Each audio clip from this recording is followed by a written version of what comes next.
40 দিন ধরে চলা ইরান ইসরায়েল যুদ্ধ বিরতি ঘোষণা করা হয়েছে। এই যুদ্ধের অন্যতম কুশীলব মার্কিন প্রেসিডেন্ট ডোনাল্ড ট্রাম্প এই ঘোষণা দিয়েছেন এবং এই 2 সপ্তাহে ইরান এবং ইসরায়েলের কি পরিমাণ ক্ষয়ক্ষতি হয়েছে সেটি নিয়ে আমরা একটি সংক্ষিপ্ত বিশ্লেষণ তুলে ধরতে চাই। এই যুদ্ধের সবচেয়ে বড় ক্ষতি হয়েছে মানুষের প্রাণহানি ও আহতের সংখ্যা।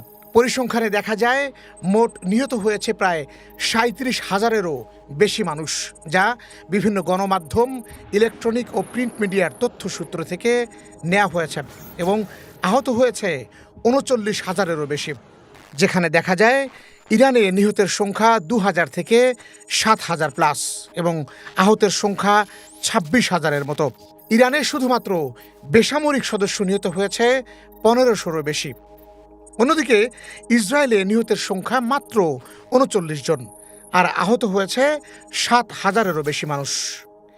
এই যুদ্ধে সবচেয়ে বেশি ক্ষতিগ্রস্ত হয়েছে শিশুরা, যেখানে নিহত শিশুর সংখ্যা প্রায় 340 জনেরও বেশি।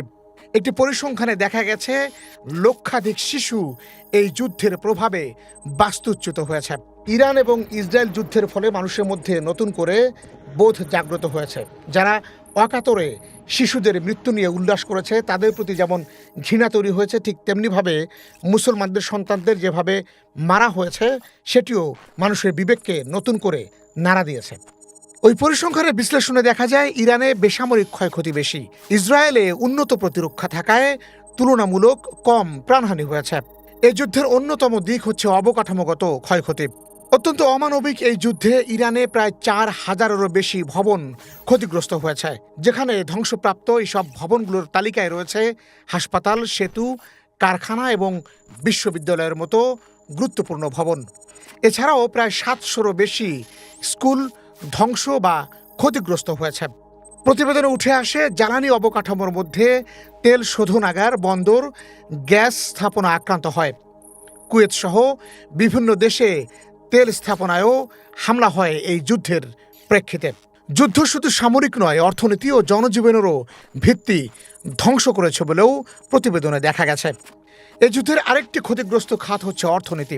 যুদ্ধের ফলে ইরানের অর্থনীতির সংকোচন 10% কমে যেতে পারে বলে আশঙ্কা করছে অর্থনীতিবিদরা। একটি প্রণালী কিভাবে সারা পৃথিবীকে নিয়ন্ত্রণ করে সেটি নতুন করে দেখিয়েছে এই হরমুজ প্রণালী দিয়ে 20% কথা পরিসংখ্যানে বলা হলেও এই 20% গোটা বিশ্বের অর্থনীতির মেরুদণ্ডকে ভেঙে দেওয়ার সম্মুখীন করেছে। এই যুদ্ধের সবচেয়ে আলোচিত বিষয় ছিল হরমুজ প্রণালী। বিশ্বের 20% তেল পরিবহন বন্ধ হয়ে গিয়েছিল হরমুজ প্রণালীতে বাধা সৃষ্টি হওয়ায়। পাশাপাশি হরমুজ প্রণালী বন্ধ হওয়ায় খাদ্য আমদানি চরমভাবে ব্যাহত হয়েছে। এই যুদ্ধের বৈশ্বিক প্রভাবের বিস্তৃতিও ব্যাপক, যেখানে দেখা যায় তেলের দাম $110 ছাড়িয়ে গেছে ব্যারেল প্রতি। একই সাথে বিশ্ব অর্থনীতি মন্দার ঝুঁকিতে পড়েছে। স্টক মার্কেটের দরপতন হয়েছে আশঙ্কাজনক হারে। S&P কমেছে 500-রও বেশি। খাদ্য ও জ্বালানি সংকট এই যুদ্ধের অন্যতম প্রভাবিত খাত। মধ্যপ্রাচ্যে খাদ্য সংকট চরমভাবে হাতছানি দিচ্ছে, একই সাথে পানি সরবরাহ হুমকির মুখে পড়েছে। ফলে বিশ্লেষকরা বলছেন এই যুদ্ধ কেবল আঞ্চলিক নয়, বরং বিশ্ব অর্থনীতির জন্য অন্যতম একটি বড় ধাক্কা।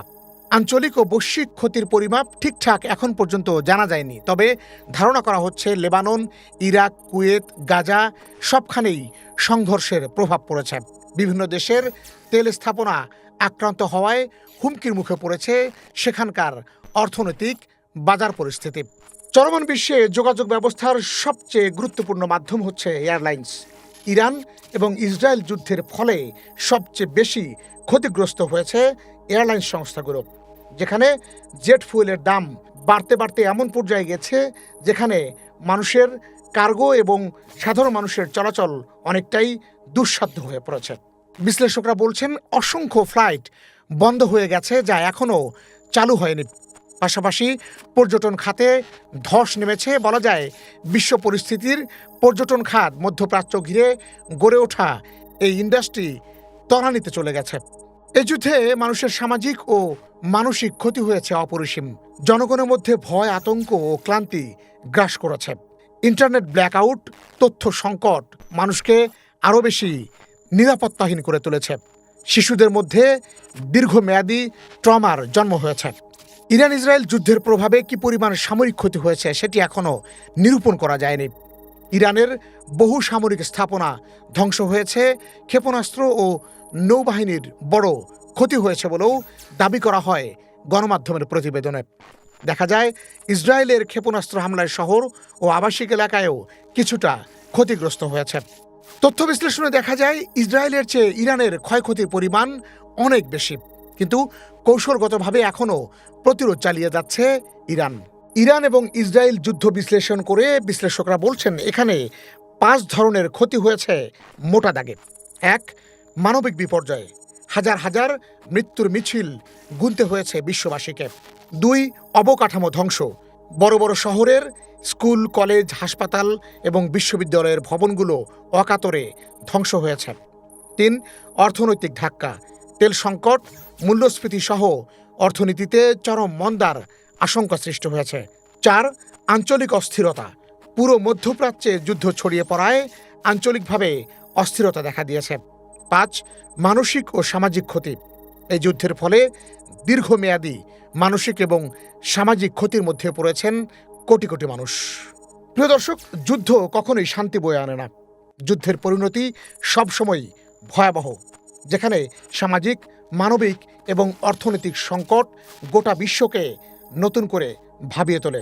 তাই যুদ্ধবিরতির যে ঘোষণা এরই মধ্যে সামাজিক যোগাযোগ মাধ্যমে ছড়িয়ে পড়েছে তা যেন সত্যি সত্যি শান্তি প্রতিষ্ঠায় সফল হয়, সেই প্রত্যাশা রেখে শেষ করছি আজকের আয়োজন।